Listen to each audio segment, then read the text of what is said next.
Herod. Yeah. I went to a little Christian primary school in a village, and we did our nativity play in the church, and I was told to do this. He went that way. I had no idea what I was doing. All the parents laughed, much like today. I'm Abby, I'm a parent. Anyone else here a parent? Yay! Lots of parents. Does anyone else sometimes, on your own, in a dark room, and just for a few seconds, regret it? Yeah, you do. This lady does. What's your name, my love? Kim. Kim regrets having her children. I don't. I love my children. They are feral, actually, but apparently that's our fault that they, yeah. Also, I've got a husband. Anyone got a husband? Yeah. Does anyone else sometimes just, when in a room on your own in the dark, regret it? Kim regrets her husband has done everyone. Sorry, Kim. Me too. He's actually here. Sorry, but I don't regret you. I've also got a thing called perimenopause. Anyone got Yes, a few yeses. Kim doesn't have perimenopause. Not yet, baby. Probably a bit young. Yeah. You got it all to come. Yeah. Does weird things to your body. Anyone live with anyone who's got perimenopause? Yeah.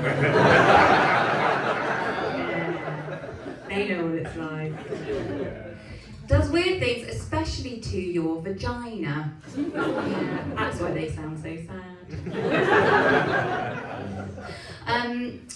How does everyone feel about the word vagina, by the way? This lady loves it. What's your name, my love? Linda. Linda loves vagina. Who are the guys that are on a date? You two in They're not on a date. She's shaking her head. How do you feel about the word vagina? He thinks it's fine. And, sorry, what's your name, Anna? Maria. Maria, what do you think of the word vagina? She thinks it's fine too. I think there's going to be some vagina action later. Popping it out there. Wink, wink, nudge, nudge. Maria, are you in perimenopause, my love? No, it's fine, they're fine. Fine. Absolutely fine. There's a girl here I went to school with, and I keep looking at her, and she's really off-putting. It's alright, you're fine.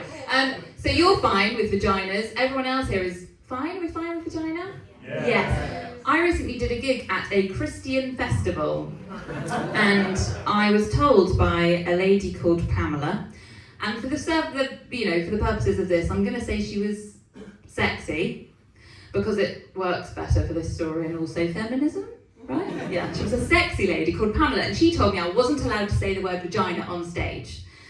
So I had a little think about renaming my vagina.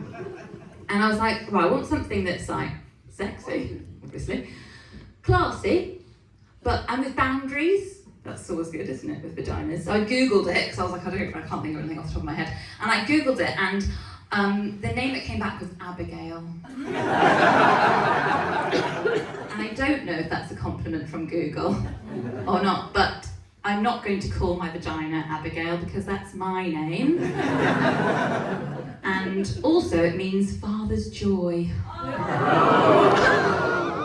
Bad. So I was having a little think, and I thought, Pamela. So got up on stage at a Christian festival and referred to my vagina as Sexy Pamela. She loved it. Also, as a really happy aside, Pamela means wide-brimmed. Which, just by the way, in case this isn't a date, I'm not wide-brimmed, despite the perimenopause. So yeah, back to the perimenopause.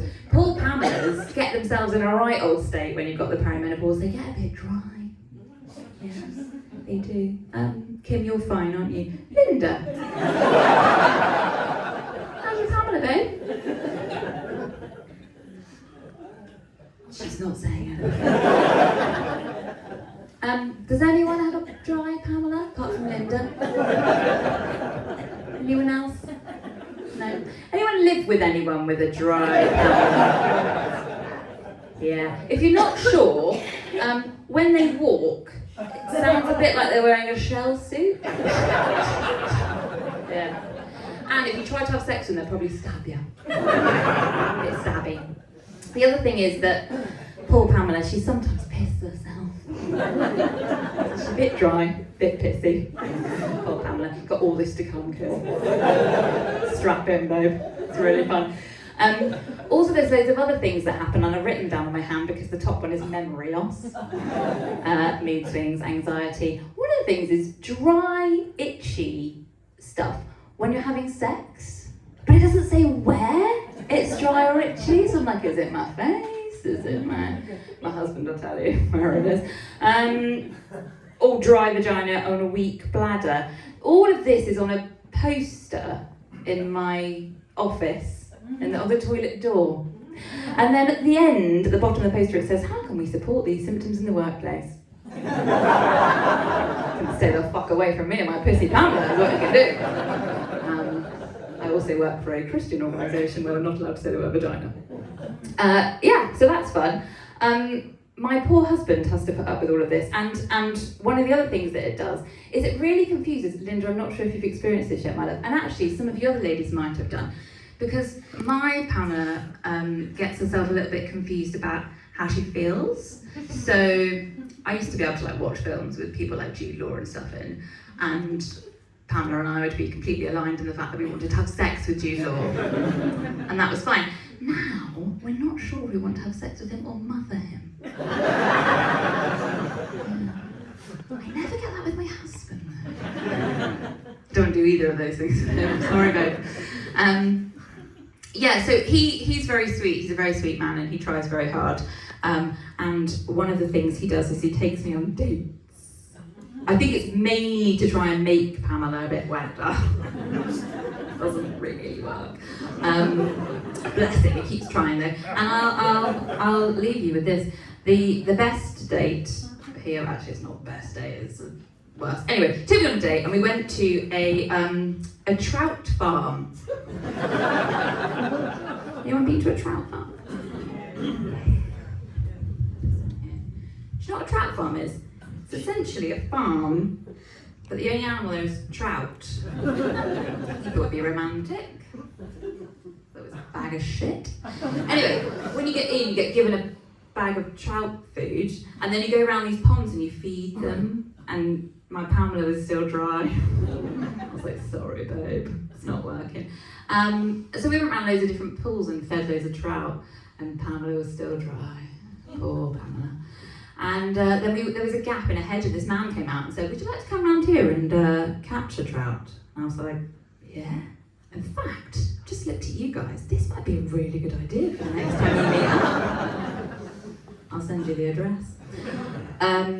Yeah, so I thought, fuck it, we might as well go and catch a trout. We're here, Pamela's dry, who knows what could happen.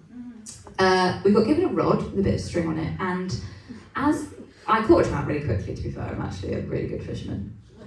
As I pulled it out of the water, all of its scales were glistening, and Pamela and I had this I don't know how we feel about it. I didn't want to have sex with the fish, obviously, but didn't know how I felt about it. And then all of a sudden I was like, I want to mother this fish. I love this fish. I'm in love with this fish, and I'm going to keep it forever. And I don't have a pond at home, but it can live in my bath. Fuck it, it'll be fine. And we're going to be happy forever. I'm going to name it Trevor, and I love it. And then as I was having all these lovely thoughts about this fish, this man came along with a mallet and he hit Trevor on the head.